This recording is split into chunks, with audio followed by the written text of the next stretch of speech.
Katunayake සඳලි studio එකේ Samith අයියාගේ Ryzen build එක.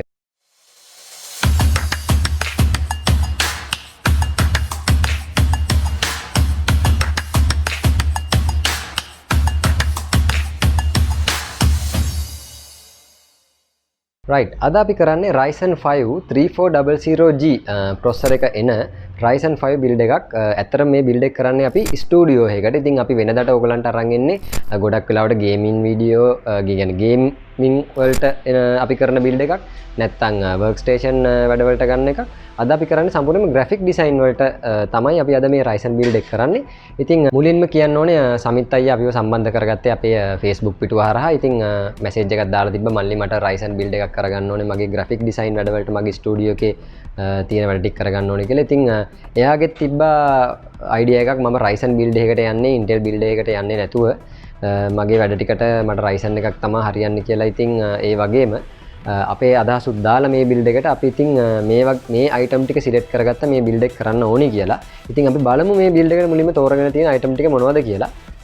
මුලින්ම අපේ build එකේ processor එක වෙන්නේ Ryzen 5 3400G කියන processor එක. ඉතින් මේ processor එක ගන්න එකම හේතුවක් වුණේ මේ build එක ඇත්තටම අපිට budget build එකක් විදියට තමයි යන්න ඕනේ. හේතුව තමයි මේ build එකට සම්පූර්ණයෙන්ම item ටික. ඒ කියන්නේ UPS එකක්, monitor එකක්, ඒ වගේම keyboard mouse උත් එක්කම තමයි මේ build එක ගන්න. ඉතින් සමිත් අයියාගේ අතේ තිබ්බ ගානත් එක්ක බජට් වෙන්න ඕන නිසා අපි Ryzen 5 3400G කියන processor එක දාලා මේ build එකට ගියා. ඒ වගේම මේකේ onboard graphic අන්තර්ගත වෙන නිසා කිසිම ප්‍රශ්නයක් නැතුව අපිට ඒ කියන්නේ graphic card එකක් නැතුව මේකෙන් ටික කාලයක් යනකම් ඒ කියන්නේ graphic card එකක් ඉස්සරහට මේ build එකට දා ගන්නකම් සාමාන්‍යයෙන් වැඩ ටික කරගෙන යන්න පුළුවන් Adobe Premiere Pro, එතකොට Lightroom, Photoshop වගේ Corel Draw වගේ softwares ටික කිසිම ප්‍රශ්නයක් නැතුව මේ processor එකේ onboard graphic එකෙන් ඒ කියන්නේ Vega 11 graphic එකෙන් කිසිම ප්‍රශ්නයක් නැතුව අපිට පුළුවන් මේ processor එකෙන් කරගෙන යන්න.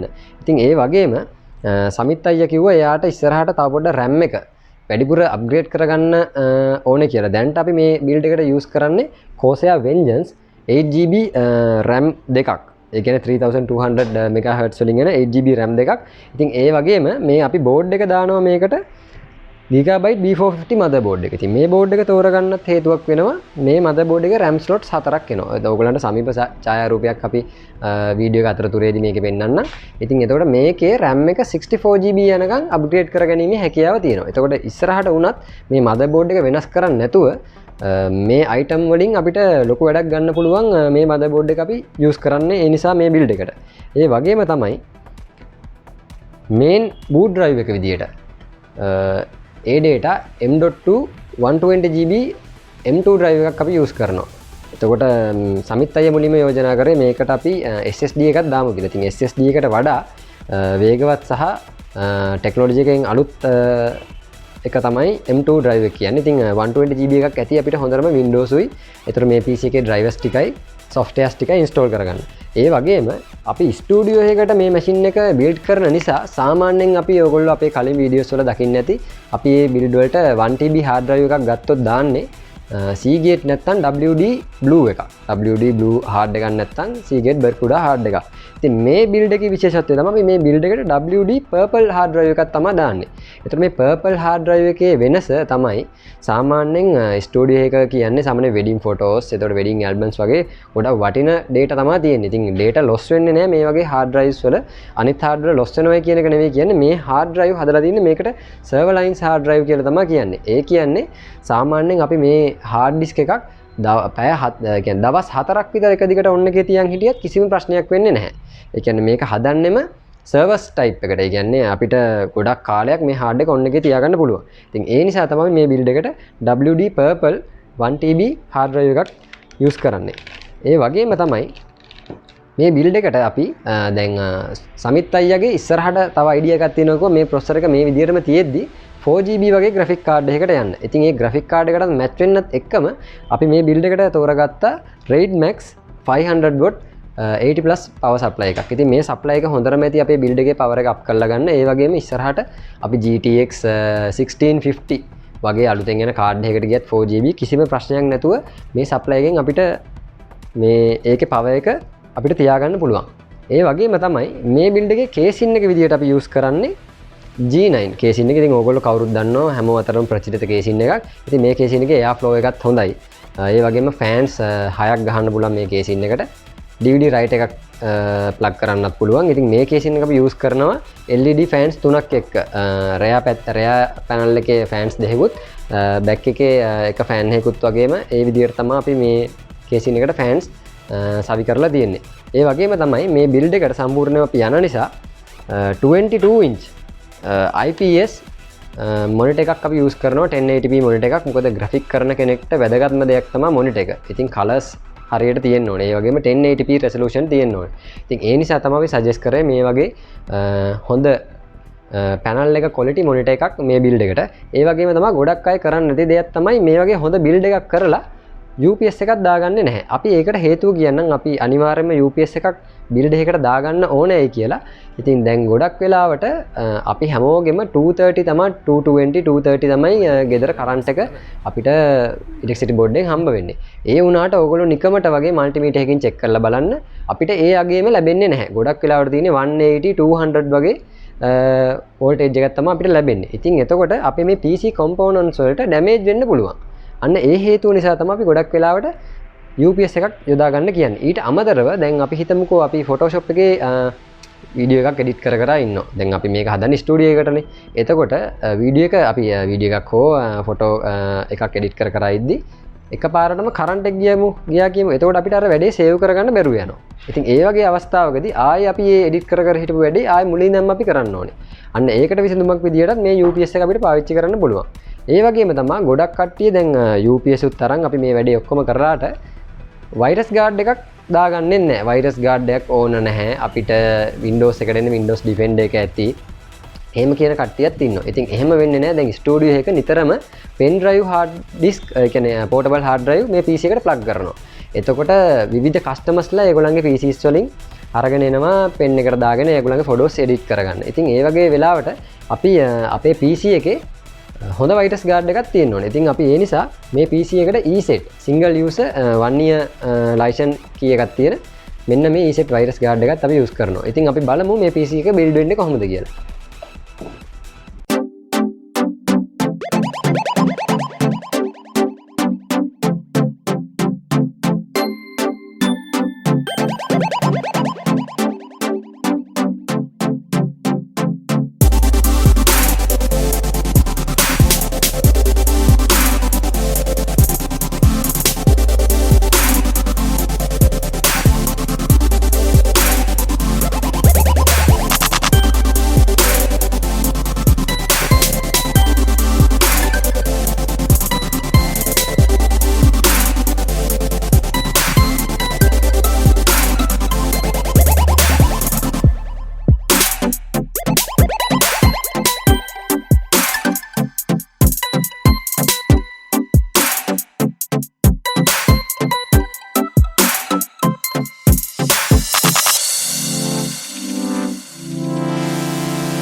මේ තියෙන්නේ කටුනායක සමිත් අයියාගේ graphic design වලට අපි කරපු Ryzen build එක.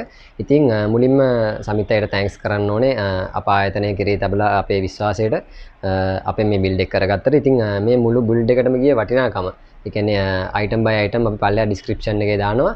ඒ වගේම ඕගලන්ටත් අපෙන් Ryzen හෝ Intel build එකක් brand new හෝ recondition කරගන්න ඕන නම් දැන් පල්ලෙහා screen එකේ වැටේ අපේ phone numbers. ඉතින් අපිට කතා කරලා ඕගලන්ට quotation එක ලබා ගන්න පුළුවන්. ඒ වගේම තමයි දැන් අපි මුලින්ම ඕගලන්ට මේ build එක කරද්දී අපි graphic card එකක් මේ build එකට use කරේ නැහැ. ඉතින් සමිත් අය මෙතනට ආවට පස්සේ එයාගේ අදහස පොඩ්ඩක් වෙනස් කරගෙන අපි මේකට GTX 1050 Ti 4GB graphic card එකක් use කරා. එයාගේ තියෙන වීඩියෝ එඩිටිං වැඩවලට තවත් performance වැඩි කරගන්න අදහසින්. ඉතින් මේ වගේ තවත් වීඩියෝකින් අපි ඉක්මනට හමු වෙමු.